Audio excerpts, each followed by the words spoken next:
விஜயை பார்க்க வேண்டும் என ஆரவாரத்தில் கூடியிருந்த மக்களில் 41 பேர் அநியாயமாக பலியான கரூர் துயர சம்பவம் தவேகாவின் அரசியல் வாழ்க்கைக்கு அழியாத கரும்புள்ளியாக மாறியிருக்கிறது. கட்சி தொடங்கி 1.5 ஆண்டுகளிலேயே இவ்வளவு பெரிய சிக்கலை எதிர்கொள்ள முடியாமல் தமிழக வெற்றிக் கழகம் தள்ளாடி கொண்டிருக்கிறது என்பது தெரிகிறது. கரூர் துயர சம்பவத்தில் வழக்கு பதிவு செய்யப்பட்ட தவேகாவின் மாநில நிர்வாகிகள் புசி ஆனந்த், சிடிஆர் நிர்மல்குமார் ஆகியோர் தலைமறைவாகிவிட கையறு நிலையில் விஜய் தவிக்கும் நிலை ஏற்பட்டிருக்கிறது என்றுதான் சொல்ல வேண்டும். கரூர் துயர சம்பவத்தில் முழுக்க விஜயை குற்றம் சாட்ட முடியாது என்றாலும் சம்பவ இடத்தில் நிற்காமல் விஜய் சென்னைக்கு வந்தது அந்த கட்சிக்கு பெரும் அவப்பெயர் ஏற்பட காரணமாக மாறியிருக்கிறது. கரூர் சம்பவம் நிகழ்ந்து 3 நாட்கள் கழித்து வீடியோ வெளியிட்ட விஜய் கரூரில் மட்டும் ஏன் இப்படி நடந்தது என சந்தேகம் எழுப்பினாலும் அந்த சந்தேகத்தை பொய்யாக்கும் வகையில் கூட்ட நெரிசலின் கோரத்தை எடுத்துரைக்கும் வகையில் அடுத்தடுத்து வீடியோக்கள் வெளியாகின.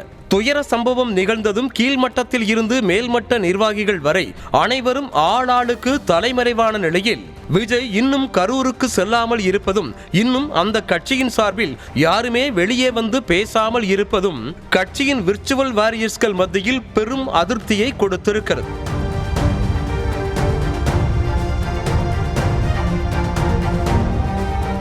இது ஒரு பக்கம் இருக்க, துயர சம்பவத்தில் போலீஸ் வழக்கு பதிவு செய்ததும் தவேகாவின் புசி ஆனந்த், சிடிஆர் நிர்மல்குமார் ஆகியோர் தலைமறைவானதும் விர்ச்சுவல் வாரியர்ஸ்களை அதிருப்தியின் உச்சத்திற்கே கொண்டு சென்றிருக்கிறது. ரசிகர் மன்றத்தில் இருந்தே விஜயுடன் பயணித்து வரும் புசி ஆனந்த் மீது அப்போதே ஏகப்பட்ட புகார்கள் எழுந்து வந்தன. விஜய் கட்சி தொடங்கியதும் பதவிக்கு பணம் வாங்குவது, ஆள் பார்த்து பதவி போடுவது, விபரம் அறிந்தவர்களை தாண்டி விசுவாச ரீதியில் பதவி போட்டது என புசி ஆனந்த் மீது புகார்கள் வந்த வண்ணம் இருந்தன. அதோடு விஜய்க்கு இணையாக தன்னை பிரபலப்படுத்திக் கொள்ள புசி ஆனந்த் ஆர்வம் காட்டுவது, விஜயை யாரும் சந்திக்க முடியாத அளவுக்கு நிர்வாகிகளை கட்டுக்குள் வைத்திருப்பது, புசி ஆனந்துக்கு எதிரான அதிருப்தி நிர்வாகிகள் பட்டியல் நீண்டு கொண்டே சென்றது பனையூர் வட்டாரத்தில் அவ்வப்போது பரபரப்பை கிளப்பி வந்தது.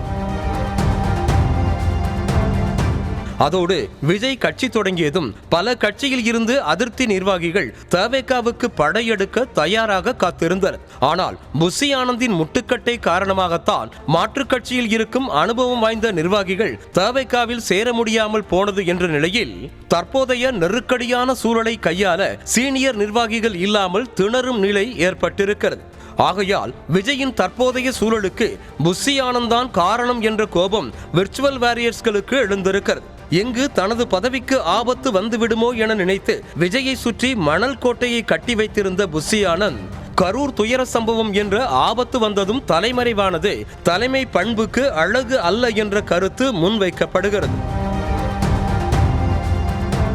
இது ஒரு பக்கம் இருக்க, இத்தனை உயிர்கள் பலியானதற்கு ஒரு விதத்தில் தானும் பொறுப்பு என தார்மீக பொறுப்பை ஏற்றிருக்க வேண்டிய கட்சி தலைவரான விஜயும் இன்னும் அமைதியாகவே இருப்பது கட்சியினரை பெரும் குழப்பத்தில் ஆழ்த்தியிருக்கிறது. கரூருக்கு மதியம் 12 மணிக்கு வருவதாக கூறிவிட்டு 7 மணி நேரம் தாமதமாக வந்த விஜய் கரூர் துயர சம்பவத்திற்கு 3 நாட்களுக்கு பிறகு வெளியிட்ட வீடியோவில் தன் மீது எந்த தவறும் இல்லாததை போல பேசியிருப்பதும் கடும் விமர்சனத்திற்குள்ளாகி இருக்கிறது. அரசியல்வாதியாக தன்னை அறிவித்துக் கொண்ட விஜய் தனது தொண்டர்களை பக்குவப்படுத்தும் இடத்தில் தவறிவிட்டதாக பார்வை முன்வைக்கப்படுகிறது. தொண்டர்கள் நிர்வாகிகளோடு நெருங்கி பழக களத்தில் வந்து நிற்கும் போதுதான் விஜய் மீதான நட்சத்திர தன்மை மங்கும். அப்போதுதான் விஜயை பார்க்க வரும் கூட்டத்திடம் இருக்கும் வெறித்தனமும் குறையும். விஜய் எப்போது வருவார், விஜயை எப்போது பார்ப்பது என்று ஒவ்வொரு நாளும் எதிர்பார்ப்பு எகிரி எக்கச்சக்கமாக கூட்டம் கூடித்தான் பெரும் அசம்பாவிதம் நிகழ்ந்திருக்கிறது. தன்னை சுற்றி இரும்பு கோட்டையை கட்டி வைத்திருக்கும் விஜய் அரசியல் என்பது அன்றாடம் நிகழ்வு என்பதை புரிந்து கொள்ளாமல் அவ்வப்போது மட்டும் தலை காட்டுவதும் அவரை பார்க்க வந்த கூட்டம் கண்மூடித்தனமாக கட்டுப்பாடில்லாமல் நடந்து கொண்டதற்கு காரணமாக கூறப்படுகிறது.